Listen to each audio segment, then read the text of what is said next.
My stepsister stole my car, wrecked it, and my dad took her side. 5 years later she wants to move in, but I'm not her doormat. My name's Laura, and when I was 13, my life pretty much turned into a mess. I guess it started with my parents' divorce. Not that I was surprised by it or anything. I mean, they were always arguing, shouting at each other over the dumbest stuff. My dad was this guy who always had something to complain about, and my mom, well, she didn't have the patience to deal with him, so the split was inevitable, I think. At first, I thought maybe things would calm down after the divorce. You know, like no more fights, just peace and quiet. But no, things got a lot weirder fast. They agreed to split custody of me, weekdays with my dad and weekends with my mom, since she had this demanding job. So I'm bouncing back and forth between their houses, and it's lonely, man. Being an only kid, I didn't have anyone to talk to about how messed up everything felt. But then, 3 months after the divorce, my dad hits me with this announcement. He's got news, big news. He's getting remarried, and he's moving in this woman, Mary, along with her daughter Jessica. He's acting like it's the best thing ever, like I should be happy to suddenly have a new sister. I remember sitting there just nodding along, but inside, I was screaming. I didn't ask for any of this. I didn't want a new mom, and I definitely didn't want some stranger invading my space. So I meet them. Mary seemed all right at first. Kind of cold, but not rude. But Jess, she's like this perfect, shiny 14-year-old, all smiles and sweetness. At least, that's what everyone else saw. The first couple of weeks, I was trying to be nice, get along, you know? But it became clear real quick that this wasn't going to be like some Disney movie where we all magically get along and become one big happy family. Nope. Jess was the favorite right off the bat, and it sucked. Like, on her birthday, my dad threw her this big party with cake, decorations, the whole deal, and I'm just standing there like, what the hell? Because my birthday was 2 months before that. And guess what? I got nothing, not even a happy birthday from him. I'm not exaggerating, he legit forgot. But for Jess, oh, she was the princess and I was just there. It didn't stop there either. My dad started driving her to school every day, which was just another slap in the face because I still had to take the bus like some random nobody. And then, if I ever did something wrong, like literally anything, my dad would be on me in a second, criticizing me for not being like Jessica, who's always so well behaved. Yeah, right. I remember one time I came home from school and found she had borrowed my favorite sweater without asking. When I told her not to touch my stuff again, she ran to my dad, fake crying, acting like I was being mean to her. What did my dad do? Took her side, of course, saying I needed to learn to share. It was ridiculous. I mean, this girl was constantly taking my things, makeup, clothes, even my school supplies, and somehow, I was always the one who ended up being the problem. The worst part? My dad wasn't even trying to hide the favoritism. It was like he had completely forgotten I existed, like I was no longer his daughter, just this annoying person who was in the way. Jess was the perfect one who could do no wrong, while I was invisible unless I was being criticized. It wasn't just my dad, either. Mary never missed a chance to make me feel small, either ignoring me or lecturing me about how I should be more like her daughter. By the time I was 16, I was pretty much checked out of my family. I stopped trying to bond with them, or be part of their happy little world because it was clear that I didn't fit. So, I focused on myself. I got a job, started saving money, and after a while, I managed to buy my own car. It wasn't anything fancy, but it was mine, and it felt like the only thing in my life I actually had control over. My mom chipped in to help me buy it, but I was covering all the insurance, gas, and other expenses myself. My dad didn't offer to help, of course. Why would he? He was too busy paying for everything Jess wanted. Honestly, I didn't care though. Having that car was my little bit of freedom, something that was just mine, you know? But then, Jess started to notice. She'd wrecked her own car a few weeks after I got mine. Big surprise, right? So now, she was bugging me to borrow mine. Oh, Laura, I really need it, just for today. I shut her down every time. I wasn't stupid. I knew she didn't give a damn about my stuff, and would probably trash it just like hers. But she kept pushing. I stood my ground though, telling her flat out no every time. Then, one day, I came home from school, and my car wasn't in the driveway. My heart sank immediately because I knew what had happened. Sure enough, Jess had taken my car without asking, and when she got back later that night, around 10 p.m., the front of it was all smashed up. She didn't even apologize, just handed me the keys like nothing had happened. I stormed into the house, ready to explode, and went straight to my dad. I thought, finally, he's going to see how messed up this is and back me up, right? Wrong. Instead, I got a lecture about being selfish, because I didn't want to share the car I had worked for, paid for, and maintained on my own. He didn't care that Jess had stolen it and wrecked it. Nope, it was my fault for not letting her borrow it in the first place. Mary chimed in too, of course, like it was some sort of family gang up. They all turned on me, making me feel like I was crazy for even being mad. Jess? She sat there, acting all innocent, like she didn't just steal and wreck my car. I was furious. I could feel my blood boiling, but there was no point arguing anymore. So, the next day, I packed up my things and moved to my mom's place. My dad didn't even try to stop me. He didn't care. I was just gone from his life, and that was it. 5 years went by without a word from him or Jess. Not one phone call, not one text, nothing. But honestly, I didn't miss them. So, fast forward 5 years. I'm in college, living my own life, and things are going pretty good. I mean, I'm not rich or anything, but I'm making it work. I got a place off campus, a job that pays the bills, and friends who actually care about me, unlike my so-called family. Life finally felt like it was mine. Then, out of nowhere, I start getting these calls. At first it was just 1 or 2, and I didn't recognize the number, so I ignored them. I'm not the type to answer calls from numbers I don't know, too many scammers out there, you know. But then, the calls kept coming, same number, over and over again. I was like, what the hell? So, I finally answer, thinking maybe it's important or something, and guess who it is? Jessica. Freaking Jessica. I hadn't heard from her in 5 years. 5 years of nothing from her or my dad. The second I heard her voice, my stomach dropped. Like, what could she possibly want after all this time? She didn't even sound like she cared about not speaking to me for years. She just jumped right into it like we talked yesterday, no big deal. Hey Laura, it's been so long. How have you been? I was kind of stunned at first. I didn't know whether to laugh or hang up. I decided to just be polite for the moment because I was curious about what she wanted. No way she was calling out of the blue just to chat, right? I'm fine, I guess. What's up? I said, keeping it short because I wasn't in the mood for small talk. She starts going on and on about how she's moving to my city for a new job or something. Apparently she's had a rough couple of months, lost her place, and now she's relocating. I'm just sitting there, listening, thinking, why are you telling me all this? And then, she hits me with it. So, I was wondering if I could crash at your place for a while, you know, just until I get settled. I heard from Dad that you live there, and I figured we could help each other out. I almost dropped my phone. First off, Dad was still apparently keeping tabs on me, which was creepy enough. But the fact that Jess just assumed I'd let her move in after 5 years of silence, I couldn't believe the nerve. It wasn't like we were close before she ruined my car. And now she thinks I'm just going to welcome her with open arms?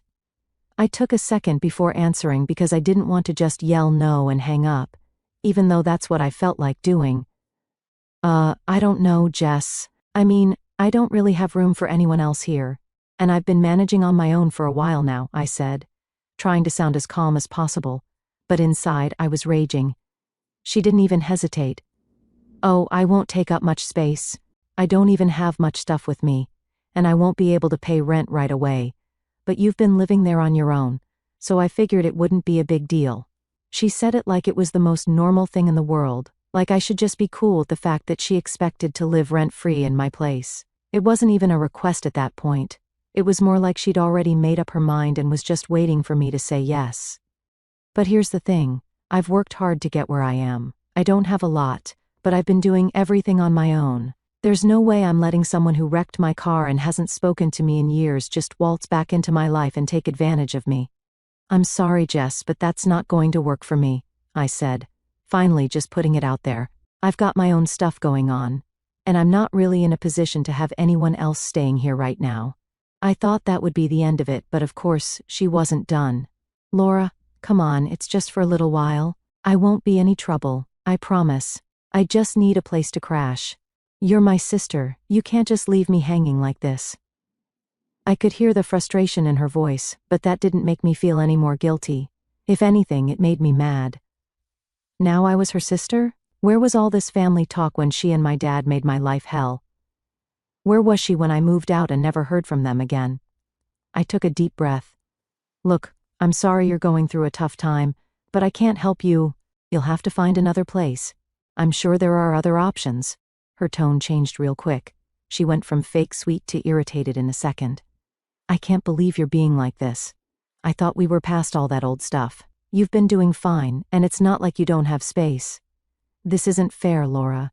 I had to laugh at that. Fair? Since when was life ever fair for me? I was done. I wasn't going to let her guilt me into this. Jess, I don't owe you anything. I've been taking care of myself just fine without you or Dad, and I'm not going to change that now. I'm sorry if you're struggling, but that's not my responsibility.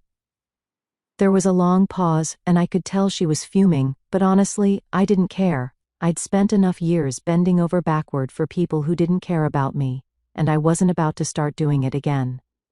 Well, thanks for nothing, she snapped before hanging up on me. And just like that, the conversation was over. I sat there for a minute just staring at my phone. I felt a weird mix of emotions, relief, anger, disbelief, but mostly, I just felt tired. Like, why did I even have to deal with this? I had built my own life, moved on from the mess of my childhood, and now they were trying to drag me back into it. But at least I stood my ground. That's one thing I've learned over the years. If you don't stick up for yourself, people will walk all over you. And I'm done being walked on. Update 1. So, after the whole mess with Jessica, I figured things would go quiet again, like they had been for the past 5 years. I was actually kind of relieved after I told her no. I didn't feel bad about it because, honestly, she didn't deserve my help after everything. But life doesn't just let you move on that easy, right? It was a few days after the whole Jessica thing, and I was just chilling, trying to get some schoolwork done, when my phone rang again. This time it wasn't an unknown number, it was my dad. Yeah, my dad, who hadn't bothered to contact me once in 5 years. I stared at the screen for a second, kind of frozen, because I honestly didn't expect him to call me ever. A bunch of thoughts rushed through my head. Maybe he was calling to apologize, or maybe he had finally realized how badly he treated me. I don't know. I guess part of me was still holding out hope that he would call just to say, "Hey, how are you? I miss you," or something like that. So, stupidly, I answered. "Hello," I said, trying to keep it neutral because I wasn't sure what was coming. "Laura," he said in that serious, annoyed tone he always used, like he was about to lecture me. Right then, I knew this wasn't going to be a nice conversation. "Hi, Dad," I replied, already feeling the tension building. "I heard from Jessica," he said, and immediately, I could feel the heat rising in my chest. Of course he was calling because of her. "Oh yeah?" I said, trying not to let the frustration leak into my voice. He sighed, the kind of sigh that made it sound like I was the problem here. "She told me you refused to help her. She needed a place to stay, and you just turned her away. How could you do that to your sister?" "My sister?" He actually had the nerve to call her that. I hadn't heard from him in years, and now he was coming at me, accusing me of being selfish because I didn't let the girl who wrecked my car and ignored me for half a decade crash at my place. I could barely believe it. "Dad," I said, trying to stay calm even though I was boiling inside. "Jessica and I haven't spoken in 5 years. She took my car without asking, wrecked it, and you didn't even care. You didn't even check on me after I moved out. Now she suddenly needs a place to stay, and I'm just supposed to forget everything and let her move in? You're still holding on to that?" he snapped, like I was being unreasonable for remembering the whole car incident. "That was years ago, Laura. She's your family. You need to get over it." Get over it? Seriously? It wasn't just about the car. It was about being ignored, being treated like I didn't matter for years while he doted on Jess like she was his real daughter. I wasn't going to let him twist this around and make it seem like I was the one in the wrong. "Dad, it's not just about the car. You and Jessica made my life hell back then. You never cared about me unless I was in trouble or being criticized. I'm not going to let someone who's treated me like crap for years just walk back into my life because now they need something." There was a pause on the line, and for a second, I thought maybe I had finally gotten through to him. Maybe he would see things from my perspective for once. But nope. Instead, he exploded. "You're so selfish," he yelled. "All these years, I thought you'd grow up and learn how to be part of a family. But you're just as inconsiderate as ever. Jessica needed you, and you turned your back on her. What kind of person does that? I couldn't believe what I was hearing. I was selfish? The guy who hadn't spoken to me in years, who never once checked to see if I was okay after I moved out, was now calling me selfish because I didn't want to let his golden child mooch off me? It was like I was living in some kind of twisted alternate reality. Dad, you have no idea what my life has been like for the past 5 years, I said, my voice shaking now because I was so angry. You've never even asked. You didn't care when I left. You didn't care when I struggled to get by on my own. And now you suddenly want to lecture me about family? You don't get to do that. He went quiet for a moment, but I knew he wasn't done. I could almost picture him pacing around, trying to come up with something to say that would make me feel like the bad guy. You're going to regret this one day, he said, his voice low but still full of anger. When you realize you pushed your family away and there's no one left to help you, you'll see how wrong you are. I'm disappointed in you, Laura. I really am. That was it, that was the breaking point for me. I'd spent years trying to figure out why my dad didn't love me the way he loved Jessica, why he treated me like I was a burden instead of his daughter. But in that moment, I realized I didn't need his approval anymore. I didn't need to keep trying to make him see my worth. If he was disappointed in me, that was his problem, not mine. I'm done, Dad, I said, my voice steady now. If you want to be disappointed in me for standing up for myself, then fine. But I'm not going to apologize for not letting someone who's been nothing but toxic into my life again. You and Jessica made your choices, now I'm making mine. There was silence on the other end, and I knew he wasn't going to apologize. That wasn't in his nature. Instead, he did what he always did, hung up on me without another word. Just like that, the conversation was over, and so was my relationship with him. For good this time. I sat there for a while, just staring at my phone, trying to process everything. It was hard, you know? No matter how bad things were, a part of me still wanted to believe that my dad would come around eventually. That maybe we could have a real father-daughter relationship someday. But after that call, I knew it wasn't going to happen. I wasn't sad, though, not really. More like relieved, like I could finally stop hoping for something that was never going to be. I had my own life now, and I didn't need his approval to be happy. I was free, and for the first time in a long time, I felt like I could actually move on. Update 2. So, a little context before diving into this. My birthday's never really been a big deal, at least not since I was a kid. Growing up, it was always kind of forgotten or brushed off, especially after Jessica showed up and took over the spotlight. But I had gotten used to it. These days I didn't expect much. Maybe a couple of texts from friends, a casual dinner or something. But this year was different. It started like a normal day. I woke up, checked my phone, saw a couple of happy birthday messages from some close friends, and went about my day. I wasn't planning anything special, just chilling at home and maybe treating myself to a little takeout later, something low-key. Then my phone buzzed again, and I saw the name on the screen. It was my dad. Yeah, my dad. Calling me on my birthday after 5 years of silence, after everything that had happened with Jessica, after the blow-up call we had a few days ago. Now he was calling me. I stared at the phone for a second, like, what does he want now? Part of me didn't want to answer. I mean, I figured it would just be more drama, right? But I don't know. Maybe it was curiosity.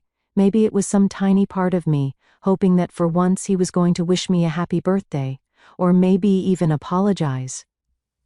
So yeah, I answered. Hey, I said, keeping it short, trying not to sound too eager or annoyed.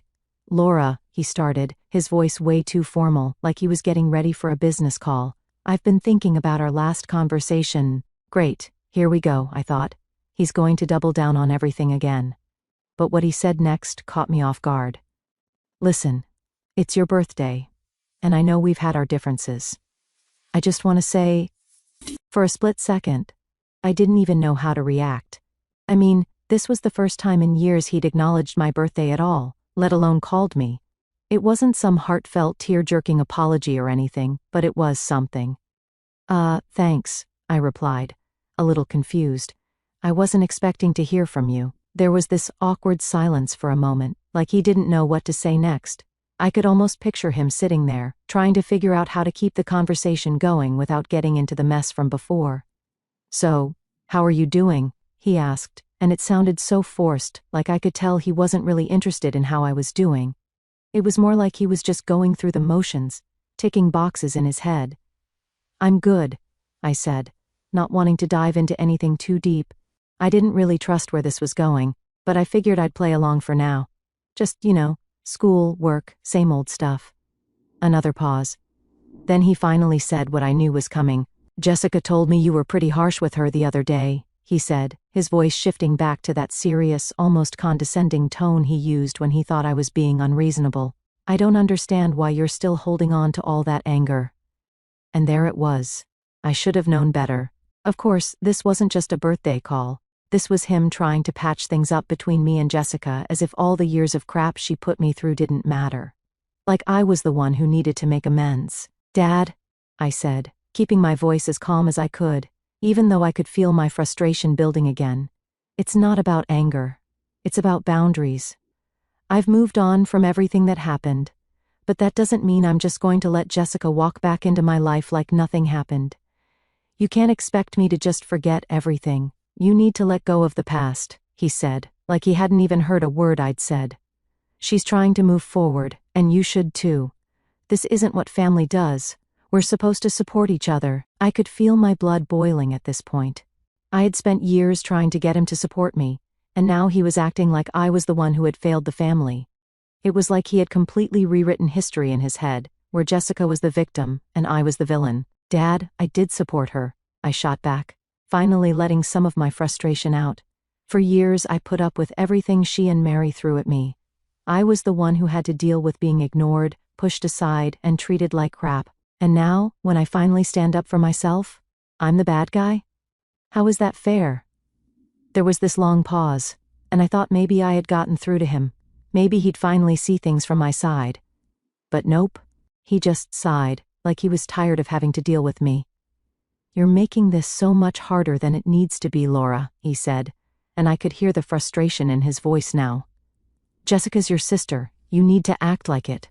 And that's when I realized he was never going to get it.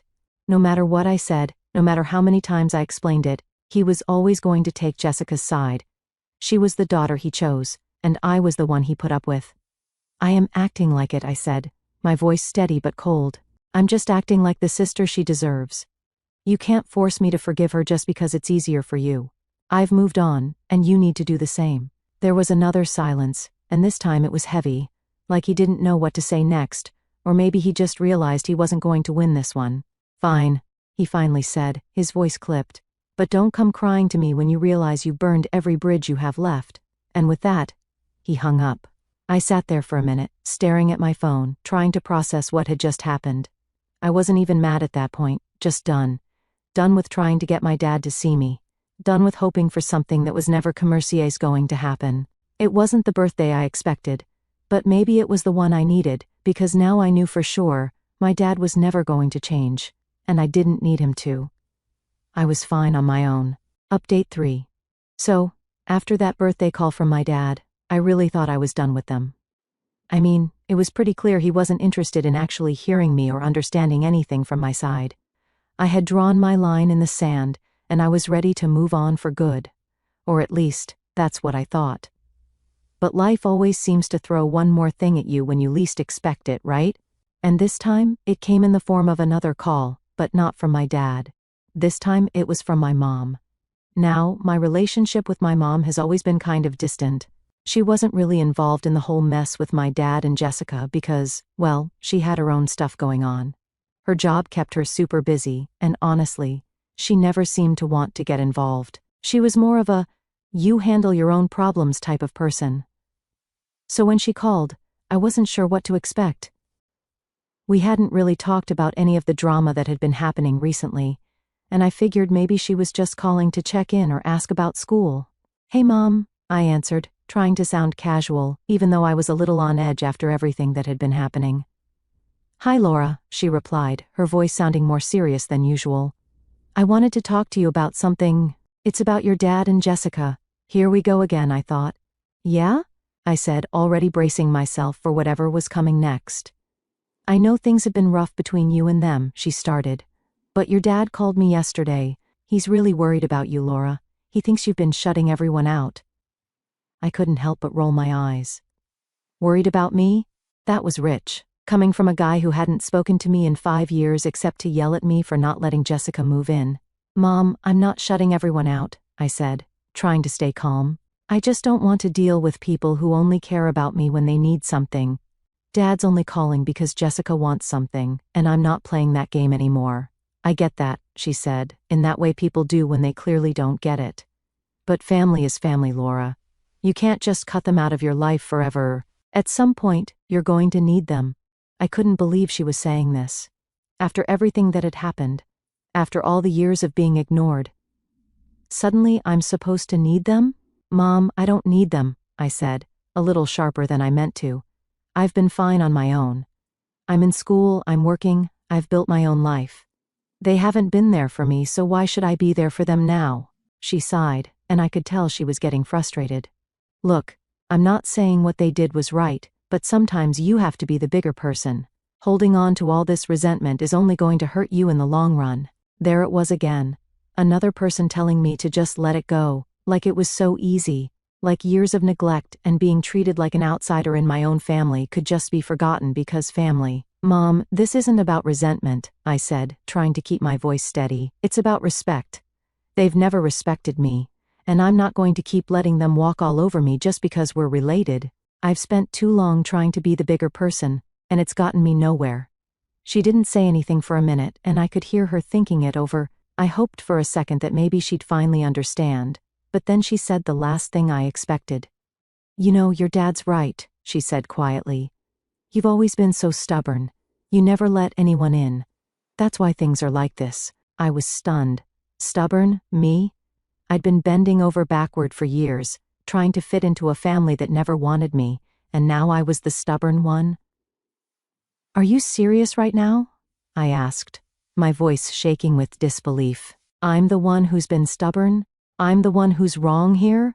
I'm just saying, she replied, her voice calm, like she was giving me some kind of life lesson.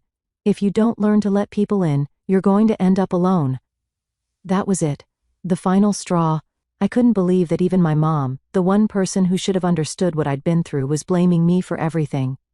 Mom, if letting people in means getting treated like garbage, then yeah, maybe I will end up alone, I snapped. But at least I won't be miserable. I'm done being the one who has to make everything better. If they want to fix things, that's on them, not me. She didn't say anything after that. I think she realized she'd pushed too far. But honestly, I didn't care anymore. I was done with all of it. I got to go, I said, cutting the conversation short before she could say anything else. Laura. But I didn't wait for her to finish. I hung up and just sat there, staring at my phone, trying to wrap my head around the fact that even my own mom was siding with them. At that moment, I realized something. I didn't need their approval. Not from my dad, not from Jessica, and not even from my mom. I'd spent too long trying to get people to see me, to value me, and all it had done was make me feel worse. So, yeah, maybe I was stubborn. Maybe I was shutting people out. But if that meant protecting myself from getting hurt again, then so be it. I'd rather be alone and happy than surrounded by people who didn't really care about me. And with that, I finally felt like I could move on, for real this time.